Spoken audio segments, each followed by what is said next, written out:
أعوذ بالله من الشيطان الرجيم بسم الله الرحمن الرحيم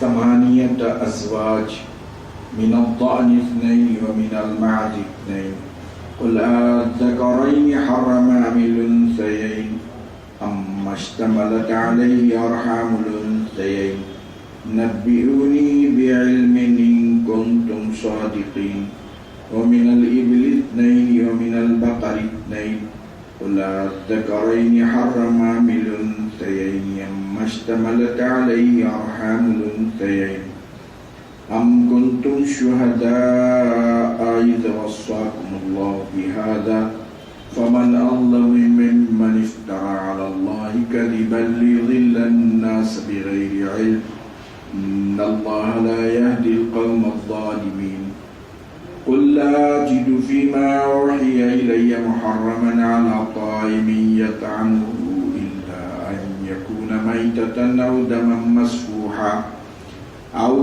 مسفوحا أو لحم خنزير فإنه رجس أو فسقا أهل لغير الله به فمن اضطر غير باغ ولا عاد فإن ربك غفور رحيم وعلى الذين هادوا حرمنا كل ذي ظفر ومن البقر والغنم حرمنا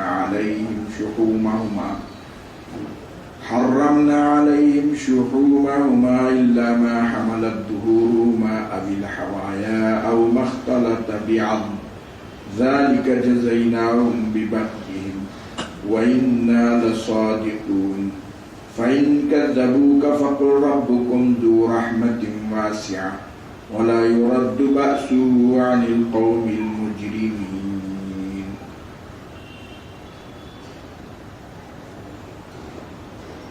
سيقول الذين أشركوا لو شاء الله ما أشركنا ولا آباؤنا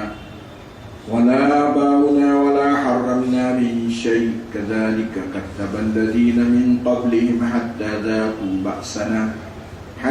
ذاقوا بأسنا قل هل عندكم من علم فتخرجوه لنا إن تتبعون إلا الظن وأنتم إلا تخرصون قل فلله الحجة البالغة فلو شاء لهداكم أجمعين قل هلم شهداءكم الذين يشهدون إن الله حرم هذا فإن شهدوا فلا تشهد معهم ولا تتبع أهواء الذين كذبوا بآياتنا والذين لا يؤمنون بالآخرة وهم بربهم يعدلون.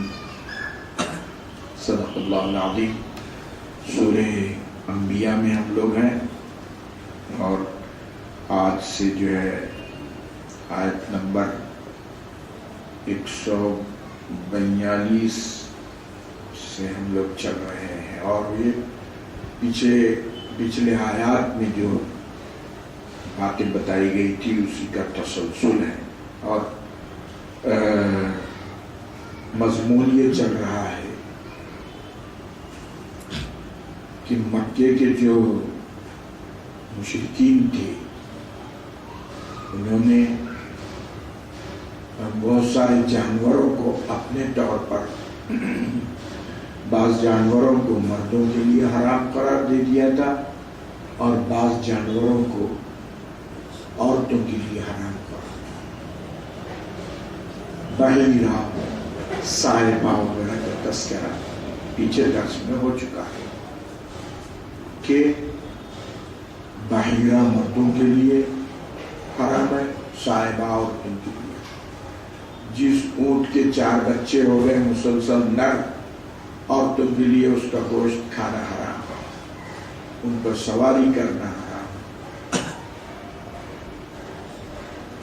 تو ایسی من گھڑت باتیں جو ہوئی تھی اس کے بارے میں اللہ سبحانہ و تعالی جواب دے رہے ہیں کہ بابا یہ کہاں سے لائے تم؟ کون بولے؟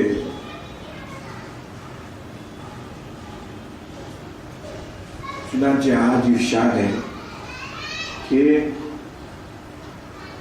8 ازواج کہ 8 قسم کے جانور ہیں جن کو اللہ سبحانہ وتعالی نے ذبح کرنا اور ان کا گوشت کھانا حلال قرار دیا ہے. من الضأن 2 بھیڑ ہے جن کے اوپر بال ہوتے ہیں، صوف ہوتا ہے، اون ہوتا ہے، ان کا جوڑ ہے. ومن البعض 2 اور بکری ہے، ان کے بھی 2 جوڑ ہوتے ہیں، ایک بکرا اور بکری. قل الذکرین حرم ام الانثیین، یہ مذکر کو اللہ نے حرام قرار دیا ہے کہ مؤنث کو حرام قرار دیا. کون سا حرام ہے؟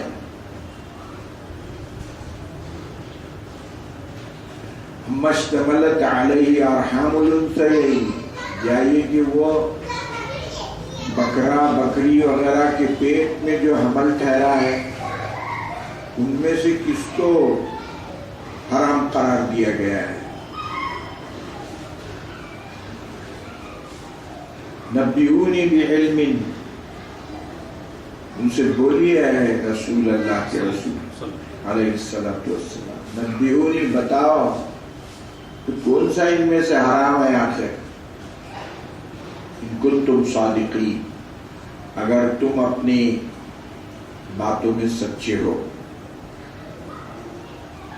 ومن الابل 2، اونٹ میں بھی 2 جوڑ ہیں، اونٹ اور اونٹنی. ومن البقر 2، گائے میں بھی جو ہے بیل، بھینس میں بھی جوڑ ہے. قل الذکرین حرم ام الانثیین، ان میں کون حلال و حرام ہے؟ کوئی علم ہے آپ کے پاس؟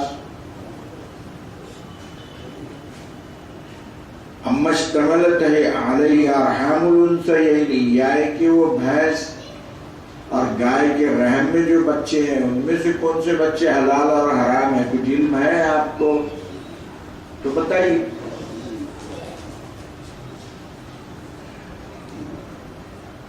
ام کنتم شہداء اذ وصاکم اللہ بہذا، یا ہے کہ اللہ نے جب یہ آیت نازل کی اور وصیت کی اس کی حرمت اور حلت کی، اس وقت تم تھے، تم نبی تھے، تمہارے پہ وحی نازل ہوئی. فمن اظلم ممن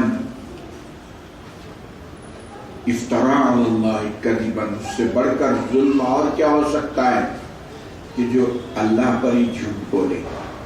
لیضل الناس بغیر علم، تاکہ وہ لوگوں کو بغیر علم کے گمراہ کرے.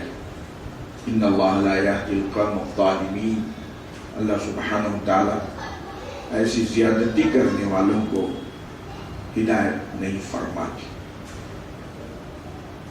قل لا اجد فیما اوحی الی محرما علی طاعم یطعمہ، اب رہی بات میرے پہ جو وحی آتی ہے اس میں تو ایسی چیز نہیں ہے جو تم بول رہے ہو کہ صاحبہ حرام ہے، بحیرہ حرام ہے، 4 نر پیدا کرنے والا اونٹ فلاں پہ حرام ہے، ان پہ وہ حلال ہے. یہ میری وحی میں تو نہیں ہے. الا ان یکون میتا، البتہ میرے پاس جو وحی آتی ہے اس میں یہ بتایا گیا ہے کہ مرا ہوا جانور حرام ہے، او دمن مسفوحا، یا کہ خون ہو، بہتا ہوا خون، وہ حرام ہے کھانا. لحم خنزیر، خنزیر کا، خنزیر نجی گوشت اس کا اور ہر چیز اس کی حرام ہے. فإنه رجس، کیونکہ وہ ناپاک ہے اور وہ خنزیر فقط غلاظت ہی کھاتا ہے. او فسقا احل لغیر اللہ بھی، یا کہ جس کو اللہ کے علاوہ دوسرے کا نام لے کے ذبح کر دیا گیا ہو وہ بھی حرام ہے. فسقا، یہ حرام ہے میرے پاس. تو تمہارے پاس کون سی لسٹ ہے جو اللہ نے حرام قرار دی ہے؟ فمن استر غیر باغ، اور یہ بھی ہے میرے پاس کہ جو آدمی بھوکا ہو 3 دن سے اور کوئی حرام چیز اس کو مردار چیز مل گئی اور 3 دن کا فاقہ ہو اس کو، تو اس کو یہ بھی اجازت ہے کہ وہ اپنی بھوک کو دفع کرنے کے لیے مردار جانور کا گوشت کھائے۔ کوئی شخص پیاس سے مرنے کو ہو گیا ہے اور سوائے شراب کی کوئی وہاں چیز پانی موجود نہیں ہے، تو اپنی پیاس بجھانے کی حد تک شراب پی سکتا ہے،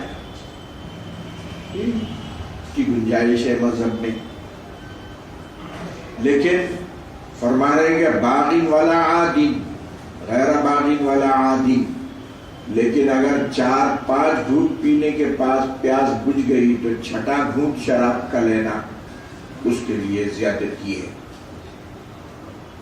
فَإِنَّ رَبَّكَ غَفُورٌ رَحِيمٌ، یہ تو شراب حرام جو تھی وہ حلال نہیں ہوتی، مردار گوشت حرام ہے وہ حلال نہیں ہوتا، لیکن تمہاری مجبوری کی وجہ سے پروردگار تم کو اجازت دے رہا ہے اور وہ بخش دے گا تم کو۔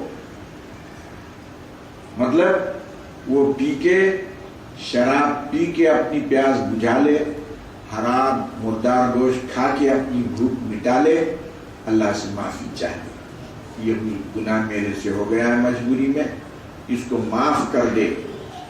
فَإِنَّ رَبَّكَ غَفُورٌ رَحِيمٌ، تو آپ کا پروردگار معاف کرنے والا، رحم کرنے والا ہے، وہ بخش دے گا۔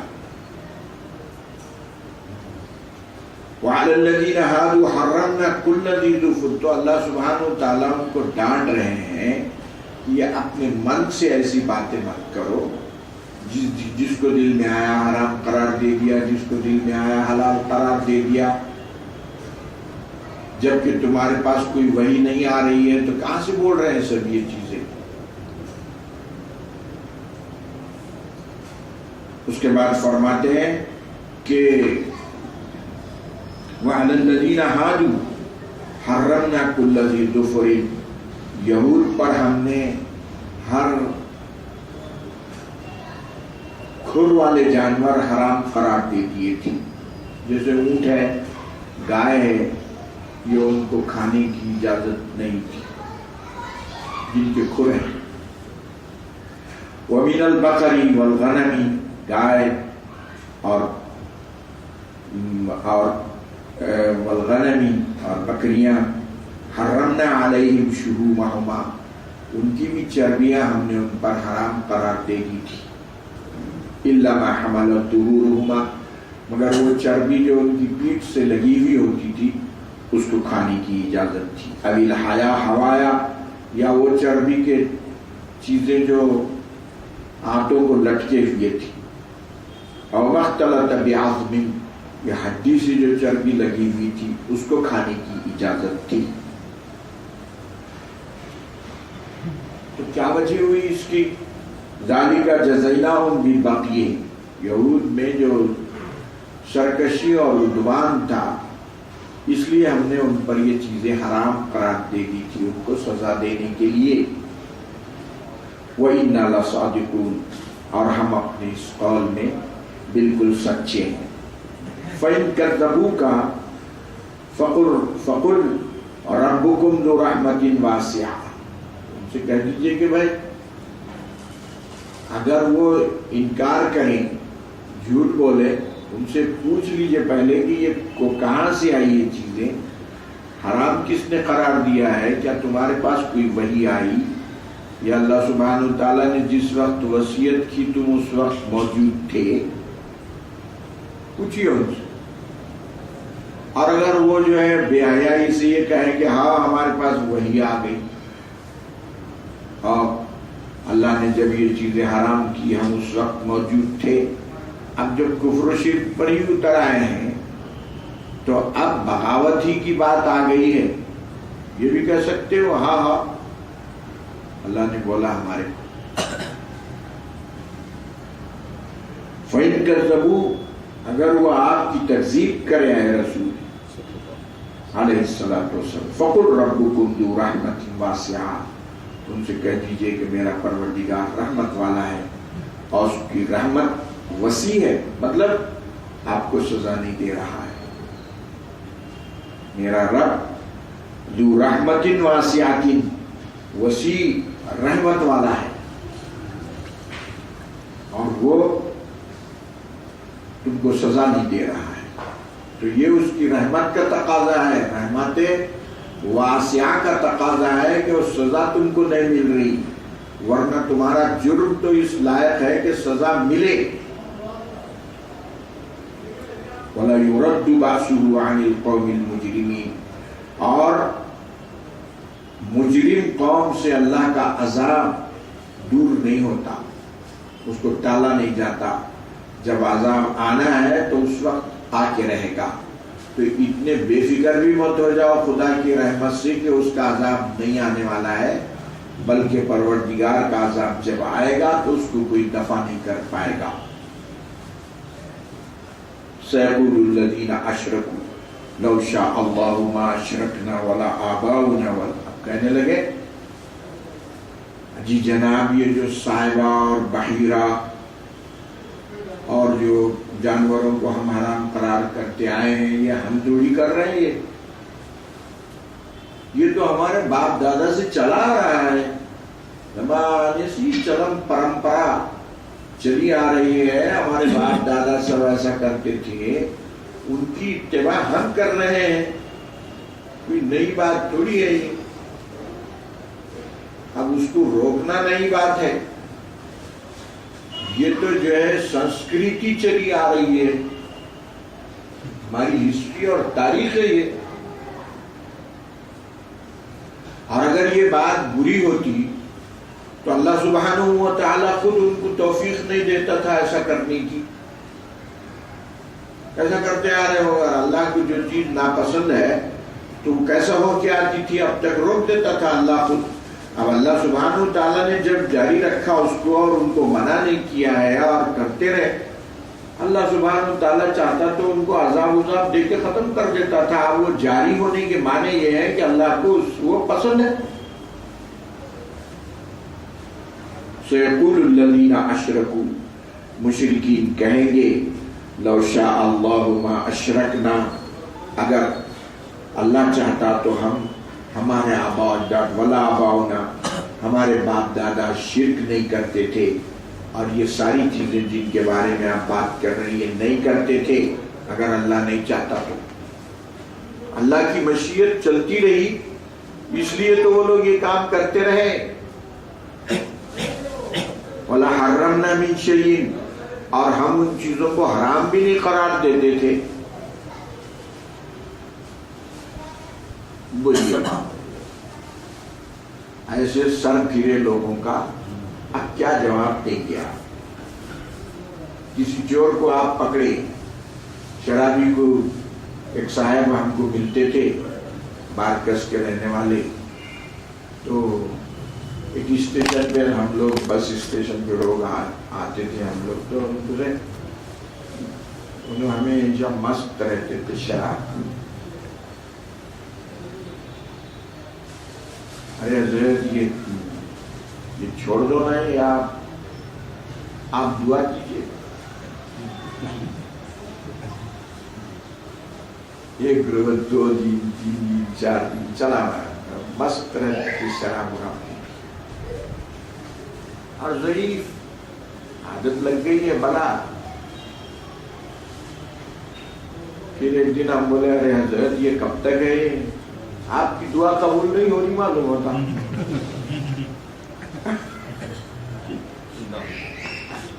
حالت نشے میں بھی دوسرے کو دیکھیے آپ، بولے اگر آپ کی دعا قبول ہوتی تو ختم ہو جاتا تھا نا، یہ آپ دعا نہیں کر رہے یا تو یہ قبول نہیں ہو رہی تھی، تو جب وہ قبول ہو جائے گی خود رک جاتا ہے۔ انشاءاللہ بھی بولتے ہو، انشاءاللہ انشاءاللہ اللہ کے سب نام، تعریف، ہم سب ایسے ہی حال ہے لوگوں کا۔ کہنے لگے کہ اگر اللہ کی مشیت ہوتی، حالانکہ اللہ سبحانہ تعالیٰ کی 2 مشیتیں ہیں، ایک مشیت جبریہ ہے کہ جن چیزوں کو اللہ سبحانہ تعالیٰ نے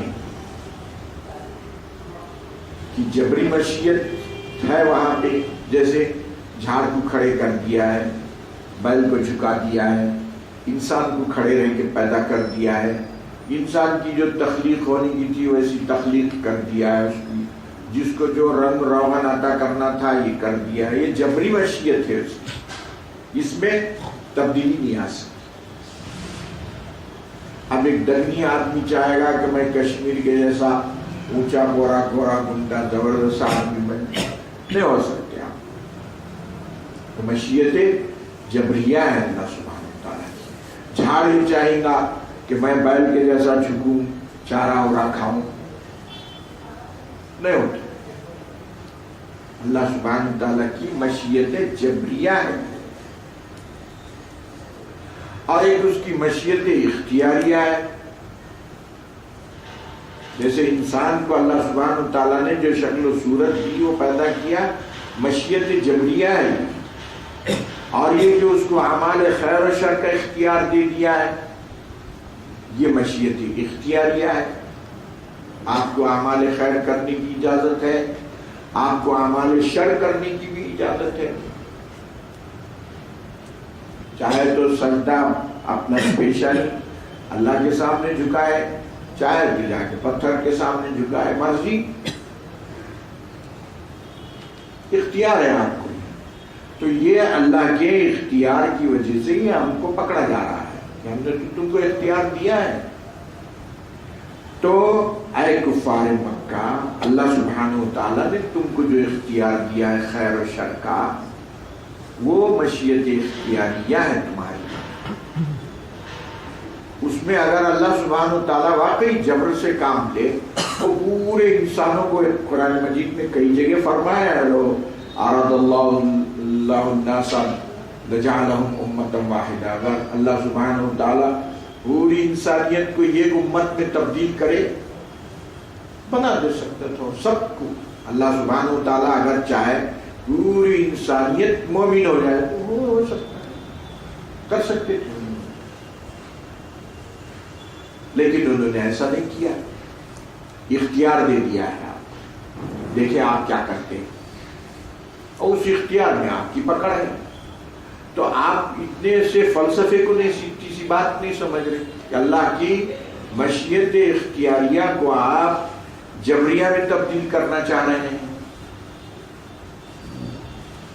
تو کہنے لگے وَلَوْ شَاءَ اللَّهُ، کہنے لگے کہ الَّذِينَ أَشْرَكُوا لَوْ شَاءَ اللَّهُ مَا أَشْرَكْنَا، اگر اللہ سبحانہ وتعالیٰ چاہتا تو ہم شرک کیوں کرتے.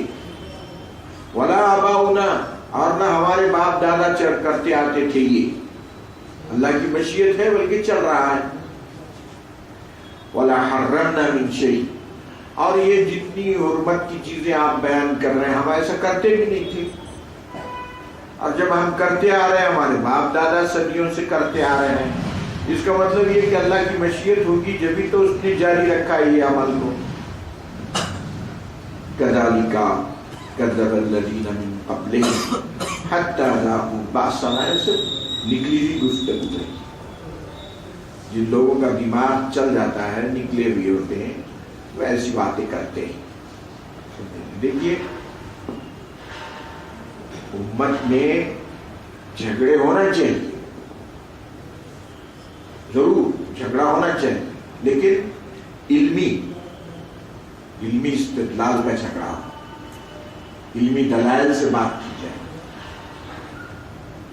دلیل پیش کریں یہاں پر، اس سے حجت چلے اور وہ دلیل کے مطابق کام ہے.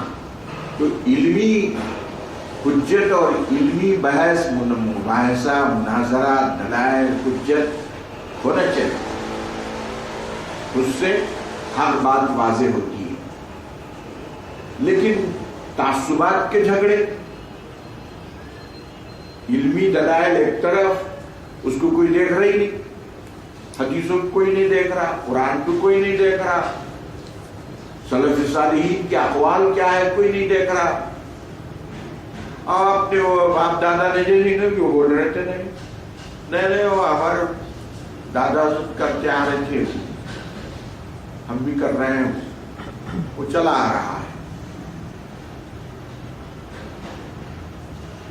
تو یہ نہیں ہونا چاہیے. اسی کے اوپر اللہ سبحانہ تعالیٰ، اور من میں آیا، جس کو جو من میں آیا اس کو ہم حرام قرار دے دیں، جو من میں آیا ہم حلال قرار دے دیں اپنے دل سے، حدیثوں کو نہ دیکھے، قرآن کو نہ دیکھے، یہ اچھی چیز نہیں۔ جو چیز حلال ہے وہ قرآن سے حلال ہو، حدیث سے حلال ہو، جو چیز حرام ہے کتاب و سنت سے اس کا ثبوت ہو۔ اگر وہ نہیں ہے اور محض جو ہے تعصبات کے جھگڑے شروع ہو گئے ہیں، پھر یہ امت کے لیے آفت ہے۔ اور اسی کو حدیث شریف میں آیا اختلاف امتی رحمہ، میری امت کا اختلاف، دلائل کا جو اختلاف ہے وہ رحمت ہے، اس کی وجہ سے انسان ہدایت پائے گا، دلیلیں صحیح مل جائے گی، بات مان لے گا تو ہدایت ملے گی۔ اور دلائل کو کوئی دیکھ رہی نہیں، وہ فقط دیکھیے کہ اپنے طبقے کا آدمی کدھر ہے، چلو ادھر، دلیل ولیل کچھ نہیں۔ ارے بھائی حدیث کوئی، حدیث نے، قرآن نے۔ یہ صاحب سے ہماری بات ہوئی تو کہنے لگے شریعت وریعت کچھ بھی نہیں۔ ارے بھلا کفر ہے یہ، شریعت وریعت کچھ نہیں بولے تو کفر ہے بابا یہ، یعنی توحید کی کا انداز ہے شریعت کا، نعوذ باللہ من ذالک۔ تو امت میں اختلافات ہونا چاہیے، علمی اختلاف ہونا چاہیے، اس پر جو ہے مجادلہ ہو، بحث ہو، مناظرہ ہو، حجتیں ہوں، مجلسیں ہوں، دلائل کی صورت میں لڑائیاں ہو، اختلاف ہو، رحمت ہے۔ اور دلائل ایک طرف کر کے اگر امت جو ہے تعصبات پہ، طبقاتی طبقہ واری پہ، خاندانیت پہ، نسل واری پہ لڑے، یہ تباہی ہے، یہ بہت بری چیز ہے۔ ہم جس وقت طالب علم تھے، ایسی فضا تھی اس وقت کے ہمارے دینی ماحول میں کہ دلائل ڈھونڈتے تھے۔ اب ایسی فضا ہے کوئی دلیل دیکھ رہی نہیں، بلکہ جو لوگ دینی اداروں میں پڑھ رہے ہیں وہ بھی محنت سے نہیں پڑھ رہے، بس وہ یہ فرقے کا آدمی ہے، اسی فرقے کے دلائل وہ رٹا ہوا ہے، اسی پر محنت اس کی ہو رہی ہے، یہ فرقے والا ہے انہیں اسی پر محنت کر رہا، وہ دلائل۔ قرآن و حدیث کا جو غیر مطالعہ ہے وہ کسی کے پیش نظر نہیں رہا، تو یہ امت میں بڑی خرابی آ گئی۔ اب لہذا جہالت جہاں ہوں گی تو اب جو چیز بھی آج جاہل کا کیا مسلک ہے، کچھ بھی نہیں، اس کی ہمارے بیچارے کسی نے کچھ بھی بول دیا سمجھے۔ اب آج ہی ہمارے محلے میں ایک صاحب میرے سے بولنے لگے کہ بولے وہ میت کے لیے جو ایصال ثواب ہوتا ہے، یاسین شریف پڑھ کے جو بخشا جاتا ہے، وہ بغیر کھانا کھلائے کہ کیسا ہوتا بولے۔ میں بولا بھائی اب آپ کہاں سے بول رہے ہیں، کوئی کتاب میں دیکھیں، کوئی حدیث میں دیکھے، آپ کچھ پڑھے، آپ کہاں سے لایا؟ میں ایک بزرگ سے سنا، سنی سنائی بات آپ ایسے عام مت کیجیے، جیسے آپ ایسا بول رہے ہیں جیسے آپ خود مفتی ہیں۔ کھانا کھلانا، ایصال ثواب کرنا بے شک درست ہے، اچھی چیز ہے، لیکن آپ جو بول رہے ہیں کہ وہ کھانا کھلائے بغیر وہ یاسین شریف قبول نہیں ہوتا، یہ کہاں سے لایا؟ ایسی غیر ذمہ دارانہ گفتگو مناسب نہیں۔ كَذَلِكَ كَذَّبَ الَّذِينَ مِن قَبْلِهِمْ حَتَّى ذَاقُوا بَأْسَنَا۔ اللہ سبحانہ وتعالیٰ فرما رہے ہیں اس سے پہلے بھی امتیں یہود و نصارہ کی ایسی کٹوچیتیاں تھیں، دلائل کو نہیں مانتے تھے، نتیجتاً كَذَّبَ الَّذِينَ مِن قَبْلِهِمْ، جھٹلایا انہوں نے اللہ کے کلام، ذَاقُوا بَأْسَنَا، تو ان کو ہمارا عذاب چکھنا پڑا۔ قُلْ هَلْ عِندَكُم مِّنْ عِلْمٍ فَتُخْرِجُوهُ لَنَا، یہ جتنے چیزیں تم بیان کر رہے ہو اس بارے میں تمہارے پاس کوئی علم ہے تو پیش کرو۔ ان تتبعون الا الظن، حقیقت یہ ہے کہ سب توہمات، وہم و گمان کی چیزیں یہ سب ہیں۔ وَإِنْ أَنْتُمْ إِلَّا تَخْرُصُونَ، اور یہ سب اندازے کی، اندھیرے میں تیر مارنے کی باتیں ہیں۔ قُلْ فَلِلَّهِ الْحُجَّةُ الْبَالِغَةُ، اللہ سبحانہ و تعالیٰ کی نصیحت پوری ہو چکی۔ یہ کیا ہے نصیحت؟ نبی بھیج چکے ہیں، بالغہ وہ پوری انتہا کو پہنچ چکی ہے نصیحت، نبی بھیج دیے گئے ہیں۔ فَلَوْ شَاءَ لَهَدَاكُمْ أَجْمَعِينَ، اللہ سبحانہ و تعالیٰ اگر مشیت جبریہ سے کام لے سب کو ہدایت دے گے۔ قُلْ هَلُمَّ شُهَدَاءَكُمْ الَّذِينَ يَشْهَدُونَ أَنَّ اللَّهَ حَرَّمَ هَذَا، گواہ لاؤ جن کے سامنے اللہ نے یہ کہا ہے یہ حلال ہے یہ حرام ہے۔ فَإِنْ شَهِدُوا فَلَا تَشْهَدْ مَعَهُمْ، بہت ممکن ہو بے حیائی سے بول بھی دیں کہ ہاں ہم سنیں، اللہ ہم کو بولا فَلَا تَشْهَدْ مَعَهُمْ، ان کی بات مت سنیے۔ وَلَا تَتَّبِعْ أَهْوَاءَ الَّذِينَ كَذَّبُوا بِآيَاتِنَا، اور جو لوگ اپنے من کے کام کرنے کے عادی ہیں ان کی اتباع مت کیجیے۔ وَالَّذِينَ لَا يُؤْمِنُونَ بِالْآخِرَةِ وَهُمْ بِرَبِّهِمْ يَعْدِلُونَ، اور یہ ایسے لوگ ہیں کہ اپنے پروردگار کو نہیں مانتے اور آخرت کے معاملے میں ان کا انکار ہے اور اپنے پروردگار کی تعلیمات سے ہٹے ہوئے ہیں۔ تو اس رکوع میں بڑی اللہ سبحانہ وتعالیٰ نے کام کی باتیں اہل ایمان کو فرمائی کہ جب تک کتاب و سنت سے کوئی چیز ثابت نہ ہو اس پر اعتماد نہ کیا جائے، اور من کی باتیں، گھر کی باتیں، عورتوں کی باتیں، یہ ایسا ہوا تو ایسا ہوتا، ویسا ہوا تو ویسا ہوتا، یہ مناسب نہیں۔ صلی اللہ تعالی علی خیر خلقہ محمد وعلی آلہ واصحابہ اجمعین۔